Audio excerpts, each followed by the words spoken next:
Welcome to Everything Life and Financial Freedom. We are your hosts, Linda and Jim McKissack. If you know our story, you know that we went from over $600,000 in debt to having financial freedom.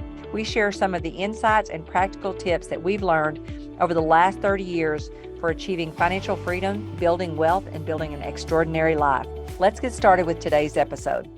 Today, we're going to talk a little bit about what are maybe some of the obstacles. I know how you think determines what action you take, and what action you take determines what results you're going to get. So I think a lot of times, myself included, our limiting beliefs or what hold us back, or obstacles or things like that are what hold us back from ever taking the action, right? Yeah. I mean, we had more of those for us getting started than you could imagine. Yeah, absolutely. I mean, and so I think one of the biggest obstacles that people have is I just have to think about people that I've talked to about real estate investing and what are some of the fears that they say. And I think a lot of the fear always has to do around money, don't you? Yeah. And fear of debt. I mean, people taking home debt, Mm-hmm. and it scares a lot of people to death. I mean, if you took a look at Dave Ramsey's method, he doesn't believe in debt at all. Mm-hmm. But being in the real estate business, I think there is good debt and there's, bad debt. So Bad explain the debt, difference. well, bad debt would be consumer debt. I mean, debt like on a credit card, Mm-hmm. even car payment, the debt on a car could be an issue. But, and so consumer debt, and then with real estate, let's say that you're able to, it's called leverage when you have the debt. And so, let's say you're able to put a property in and make it cash flow on a 15 or 30-year note by putting 25 or 30% down. I think that's a pretty safe bet. And, whenever you've got somebody else that's going to rent the property and they're going to pay the mortgage payment for you. Yeah, that's good debt, right? Yeah. And I think about, you made me think about a story when our youngest son, who's now 30, when he was a little boy, we had read Rich Dad, Poor Dad, Cash Flow Quadrant, and we got the Cash Flow Quadrant game. So we decided to start playing it with our kids. And so we were driving by how on the side of the road, they have those big playgrounds, those big forts and things. And so Press, our youngest son, said, Mom, let's stop over there. And so I thought, well, I'll just test him and see how much he's learning from that board game. And one of the things I said to him is, I said, Press, we could get one of those, but let me ask you a question. Is that an asset or a liability? And he said, oh man, that's a liability. Yeah. And I said, that was so funny. I said, why is it a liability? And he said, because it won't make me any money. Yeah. And so we taught him really early that there's a difference between assets and liabilities.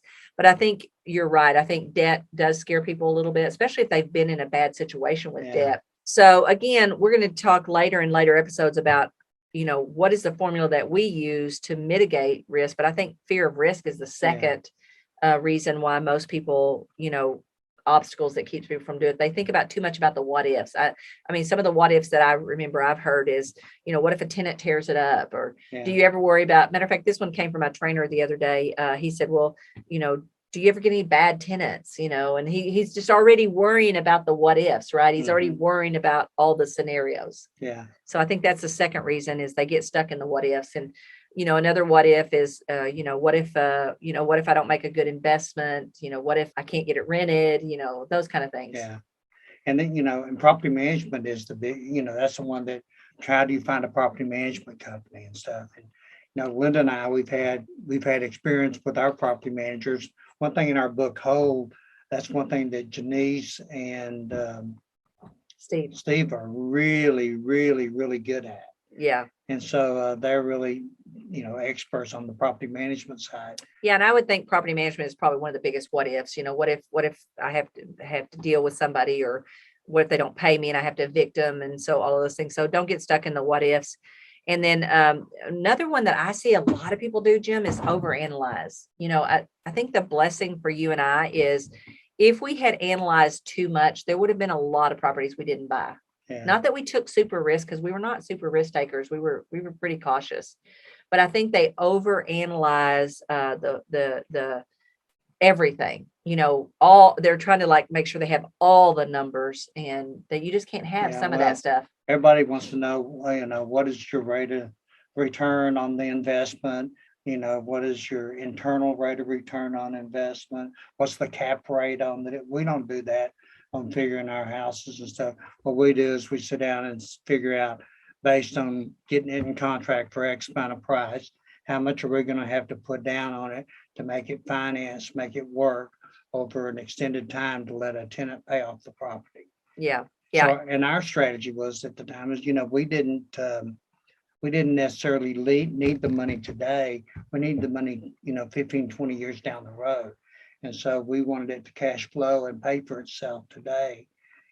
I know Press, he and Anna bought a couple of houses, our son and daughter-in-law, and they're making great money. They're financing for 30 years. They were young. They're making a lot of money on their cash flow. Yeah. Yeah. So I think overanalyzing can be an obstacle that keeps people from doing it. Analysis by paralysis. Analysis by paralysis is what we call it.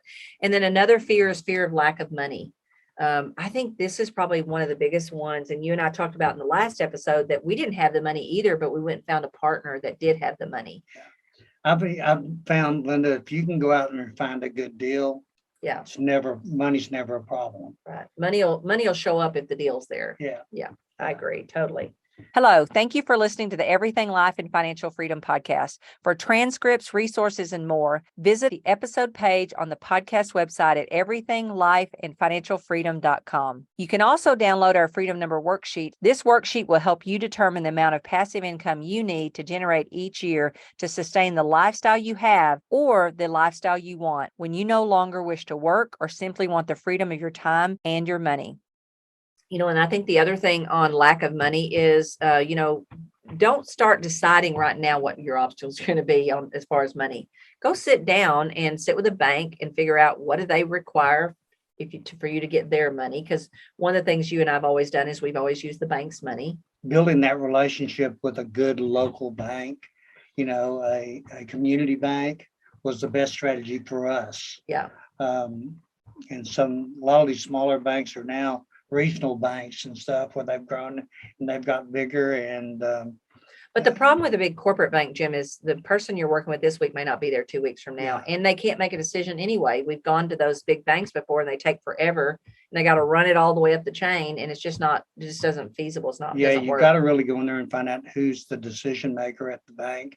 Usually they tell you this goes to a loan committee and stuff to approve the loans. It does, but yet there's usually the president or one of the senior vice presidents really make the decision on the loans and stuff lots of times. Yeah. And we got really lucky with just doing locally owned banks, community banks, because like you always say, they want to invest back in their community. Mm-hmm. And they're knowledgeable. So I would stay away from corporate banks personally, and just realize that there is money out there. You just got to be willing to figure out where yours needs to come from. And then, if you don't have it now, what are the ways you could have it? What's the ways you could figure out how to get the money? Could you save it? Could you drive a cheaper car or wear less shoes or whatever the case may be, wherever the money's really going? Or find a money partner. Yeah. Or find a money partner. And then fear from management and tenant tearing up the property. This is one I think I kind of mentioned just a minute ago, but it is a big one for people. And, I was trying to think back. It's been so long, it's kind of hard for me to think back, but I remember, I don't remember us ever having to deal with a lot of tenants. We always figured out a way to either get a property management company to do it, or we owned our own property management person and they did it. Now we do have a full-time person that only handles those, and we never have any tenant problems. We never do the evictions. We never have to do any of that stuff that we don't like to do. Right. Well, I don't think you and I have talked to a tenant in over 20 years. Yeah. I don't think we have. And the thing is, if you know that's your weakness, if you would buy into all the sad stories that you might get, then don't be the person that does that. Yeah. Give that job to somebody else. And I always say, hey, if you've got a business, somebody on your assistant on your team or somebody could handle those situations. I mean, I guarantee that's what I would do back with our sales team and stuff. I would have a person that's strictly dedicated to the investment properties of going out there, finding them and managing them and running them. And I'd pay them a salary plus a piece of the rental income that's coming in. Yeah. Yeah. There's always a way that you can get out of that piece of it, but don't let that be the obstacle that gets you from even getting started. Don't create all these bad scenarios in your mind before you ever even have them, right? Yeah, and if you do find a great property management company, hang on to them because they can be invaluable for you. Yeah, for sure. And peer pressure from family or friends. This one is a hard one because there's a great book out there called Dream Giver. You should listen to the parable with your children and everything, because it just talks about when people try to stop you from doing something, they're coming from their place of fear. Where is their fear? And they're fearful for you because they care about you. But we've had lots of people in our family say, good Lord, how much is enough? And, are y'all buying another property? And, oh my gosh, are you getting on another plane? Or are you going somewhere else? And so it's really hard when people really important to you in your life don't believe that what you're doing is a good idea. Like maybe your parents came from a place where they worked at the same company for 40 years and then got a retirement. I think those days are over, and none of us can bank on those. And so I think we have to really be careful about one of our obstacles being peer pressure from people in our family who they're afraid of all these things too, so they therefore don't ever do it. Yes, it's the society's just so different now because a paid commission job is more secure than a job of working for a corporation now. So true. And so, and then listen to your close friends and your family. Those can be the biggest naysayers to cause you to not do something that is the best thing to do. Yeah. Yeah. So any other obstacles you can think of that really we've listened to, that we've kind of heard people, I would say another obstacle is I just don't have the time. A lot of people, and you have time for what you see value in. It's so funny if you think about the last time somebody asked you to do something, if the person wasn't valid or the activity wasn't valid, you said no. Mm-hmm. But if the activity is valid or the person was valid, you said yes. Yeah. Right. And so I think time is another one that we hear a lot, a big obstacle that people let be the obstacle that keep them from doing it. You're going to be out of whack for a little bit. You may have to spend your weekends looking for properties for a while.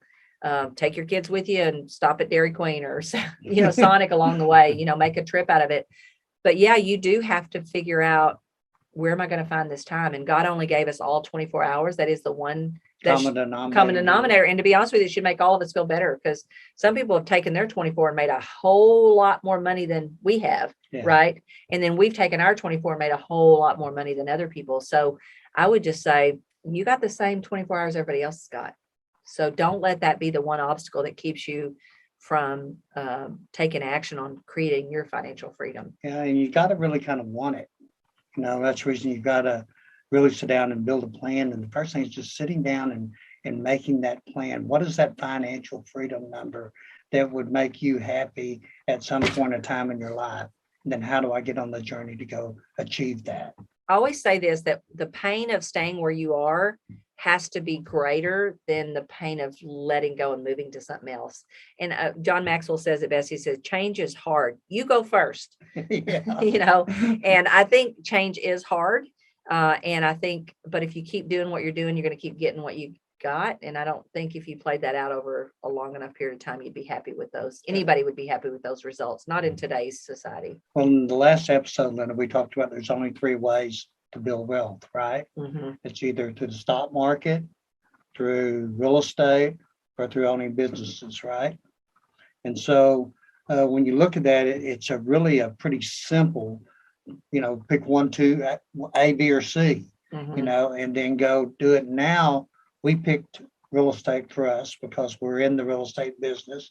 Since that time we got started, we've also re-interviewed. We're back in the business world mm-hmm. on doing it. And then we've created assets down at the other end that are working for us also. And so, we're kind of in all 3 of the categories now. Right.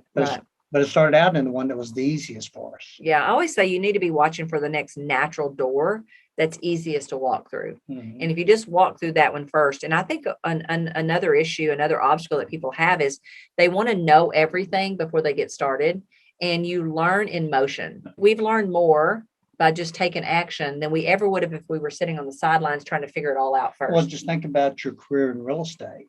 Your first deals that you did in real estate, it wasn't because you went to real estate school and learned all these things and everything.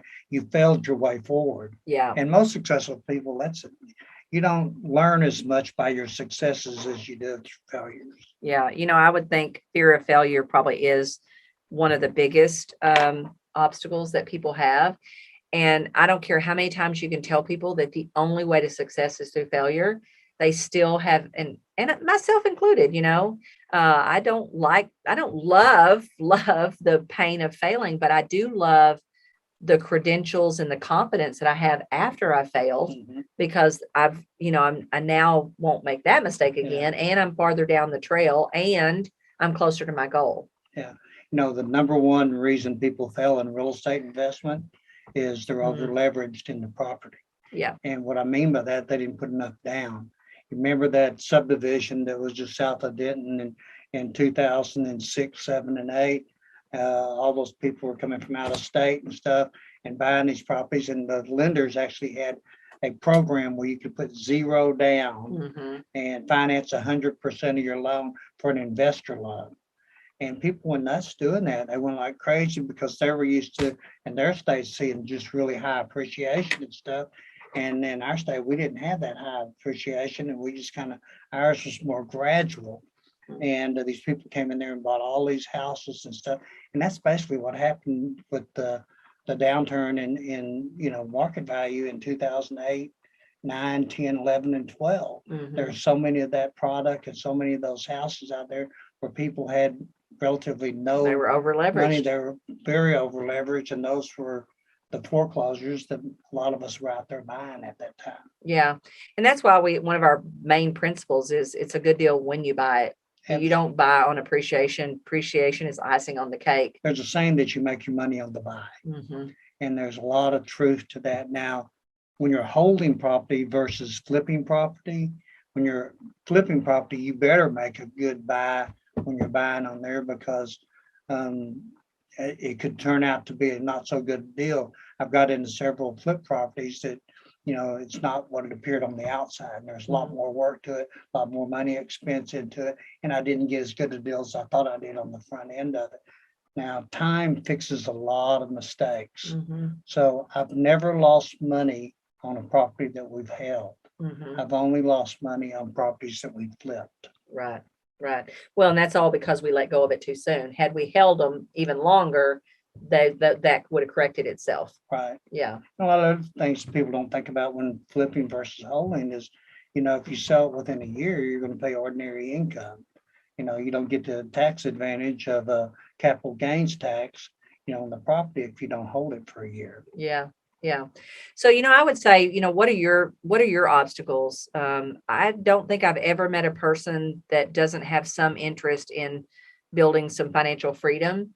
Unless they just are clueless to that gradually and suddenly happens, or, nothing is secure. But I think enough things have happened in our world and in life right now that people do realize that things don't always stay the same, and you can't like our business coach told us years ago, you need to create multiple streams of income, because you just never know when one of them is going to go away. Yeah.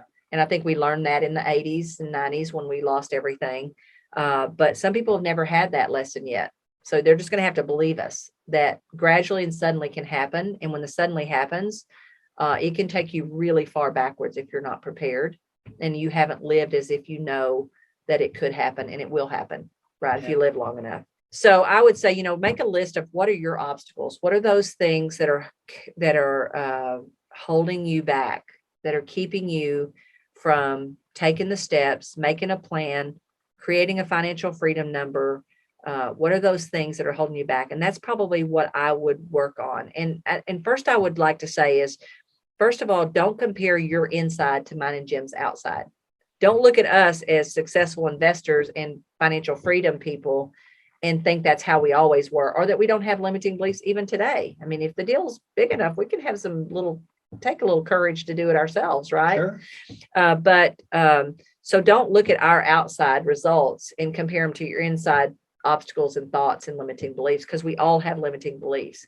But I think you have to want what you want great enough that you're not willing to let those limiting beliefs hold you back. Yeah. Just reading all the books and stuff, I mean, it's just exciting to see, people that owned real estate to where they had let's say a $250,000 house, and they put 20% down or 25%, let's just say 20%, $50,000 down. They financed it for 30 years, $200,000 on it for 30 years. And they went in there and they made cash flow off their investment, made a return on their investment. Plus they had somebody else that was paying off their debt for them. Yeah. That lived in the property. Just multiply that times 10, times 20, times 30 property. What's really exciting, Linda, though, is, you could become a millionaire by owning 3 or 4 properties. Yeah. It doesn't take much. That's a good point. It doesn't take much. You could retire with $1 million if you went and bought 3, maybe 4 single family homes in this market. Yeah, pretty. And let somebody else pay for them for you over time while you're continuing to work and do what you do, whatever your career is. You're continuing to make money there while somebody else is building your wealth on the other side. Yeah. I mean, we've had friends and known people that just started by owning a property where their kids were going to college. Oh yeah. And let the friends pay off the house. I mean, there's several people that have gone in there, and when their kids were just first born and stuff, went and bought a rent house, set it up on a 15-year note or a 10-year note even, and let the tenant pay off the house for them, and That's use how they that pay for for their college. college education. Yeah, pretty exciting. Again, I think we're all going to have obstacles and limiting beliefs that try to hold us back from this. And I think that's our protective mechanism to try to keep us out of harm's way. But I think you have to realize that everybody has those, and everybody has 24 hours. And some people like us started with no money. So I don't know. Those are the big 3 that I see people use. And so if anybody's done it, you can do it also. Yeah. If anybody's overcome any of these obstacles, you can overcome the obstacle also. I would just say, if you're not looking for ways to overcome these obstacles, then go back and look at your have to and your why. And is it big enough to pull you through those limiting beliefs that we all have to start to take action to build financial freedom? I know one of your big whys is to give $1 million to the Salvation Army in 1 year. Yeah. Yeah. And so that's one of your big whys for doing what we do. Yeah. And it takes a while. I don't think people wake up and know their big why off the bat. And I think that's kind of a frustrating thing. Why do you want to give $1 million to Salvation Army? Yeah, well, Salvation Army is just super important to me. As a kid growing up, they provided every Christmas, every holiday, clothes. They came and picked my brothers and I up for church Sunday and Wednesday and took us to, church camp. And they just gave me some of my highlight moments in my life. And so it's an organization that I know does good. They do more good. Honestly, that's their slogan. And so they just have a really fond place in my life. It's kind of exciting to think that I can pay it forward and give it back so that they can help other kids who were in mine and my brother's situations. We were in, just single family homes with parents that were alcoholics that just didn't do everything right. Right. And so they stepped into that gap in lots of different ways. And so I've seen firsthand what they can do. And so that becomes a passion for me. And then the other thing is what drives you? Sometimes you're just a person that likes to achieve. I know that's you and that's me also. And what I've enjoyed most about all of our journey, Jim, is not so much what we've actually acquired, but who we've become in the journey. Yeah. And I've really enjoyed all the people we've got to meet along the way that have really contributed. We couldn't have done it without some of the closest friends that we have right now, that have really helped us along the way. Yeah. Well, we just buy into nobody succeeds alone and take people with you. And, our bankers, our best friends, some of our best friends, and I go running with his wife and we built great relationships there. Our kids have grown up together. Yeah. If we wouldn't have attacked Tony DeSello at a Mike Ferry event back in the early 90s, I don't know what, or 80s, late 80s, wasn't it? I don't know. Yeah, early 90s. Yeah. Yeah. Even like the people on our team that help us handle all these properties and build. It takes great people. Yeah, it does take. We've been blessed to have great people in our life. Yeah, even our good old handyman. David. Yeah. Yeah. So really, it really is about the journey and about who you can become in all of this. And the obstacles are normal. The limiting beliefs are there, but you just can't let them hold you back. You got to want financial freedom bad enough that you're willing to take these obstacles on one at a time until you get around them. And if you're a person that has big goals and you want big things, you've got to, if you don't build it and go out there and build a plan and go do it, it won't get done. Yeah. And so you have to go out there and make it happen. Also, we've loved to travel, Mm-hmm. and it takes money to go do that. Yeah. It's not cheap to go stay at a nice hotel or go to, Bora Bora or go to Australia or wherever we go, to London or wherever we're going to. Those things aren't cheap. Right. They take money, and every one of those we've learned so much. Yeah. And again, you're going to have fear of obstacles. You're going to have limiting beliefs. You got to go at 70 or 80%. You can't wait to 100%. And don't let analysis paralysis keep you from doing this. This is life-changing opportunities to create financial freedom, but it's going to take some activity and risk on your part, and you have to be willing to do that.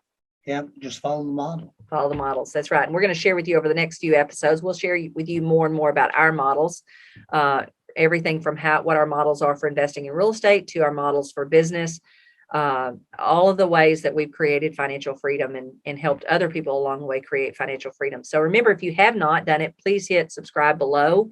And if the greatest compliment you could give Jim and I is a 5-star review so that other people can find this podcast too. Or if you know of someone that would benefit from the conversations around everything life and financial freedom, be sure and pass this podcast along. And Jim, I guess I'll see you in the next episode. Okay, Linda. Or before. Thanks. See you there. Thanks for listening today. If you haven't already, please subscribe and share this podcast with others. The greatest compliment you can give us is to leave a 5-star review. And please feel free to reach out to us at info@lindamckisack.com. We would love to hear from you about any ideas, topics, or guests to include on our podcast. So see you next time.